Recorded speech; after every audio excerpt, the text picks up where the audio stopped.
Sam, if you had to pick the one key strategy you're going to use to get on top of Feathertop, what would that be?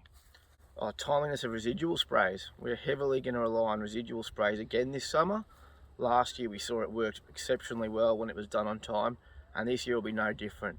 We've already had some spring rain, so Feathertop is coming. You can see it on roads, channels established already, and in crop, in the gappy areas, it will be on the way up, so definitely residuals. And Sam, what's the strategy going to be to get on top of those germinations that have already occurred before harvest in these winter crops? If there's too much that's already germinated, post-header, we'll have to go with a Gly Group A knockdown and then look to double knock with a paraquat with the fallow residual in that application. That also worked well last year. It just depended on the rain event prior to harvest, basically. Yeah.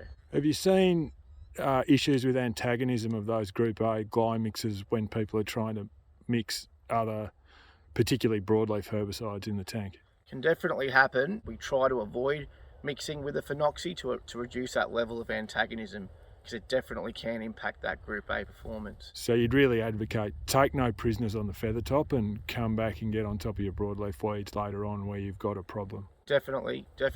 Most people have access to an optical sprayer now, so you've just got to accept that, work out what the primary target is. If it is Feathertop and barnyard grass, make sure you nail them with the residual and knockdown. We can use the cameras to come and get any escapes, including broadleaf weeds. As far as your selection of residuals go, what's that decision based on? Is there good trial work that growers can draw on to make that choice? Yeah, we're pretty lucky in the north here. Northern Grower Alliance have done a heap of work that we can all refer back to, and we've now got a lot of commercial experience with it.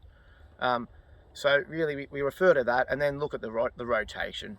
There are certain crops that you just want to steer clear of, things like a Mazapic, but largely speaking, we do have a bit of flexibility with a range of them, and it doesn't rule out too many options. The key is to get it on early, get it in November if you can, give it plenty of time to get that summer rainfall, and normally we won't end up with any plant back issues next year.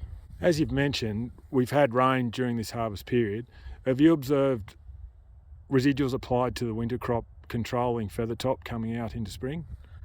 Look, we used a few preems at planting last year, not as much as we would have liked, but there was a bit of Secura and Treflan that went out.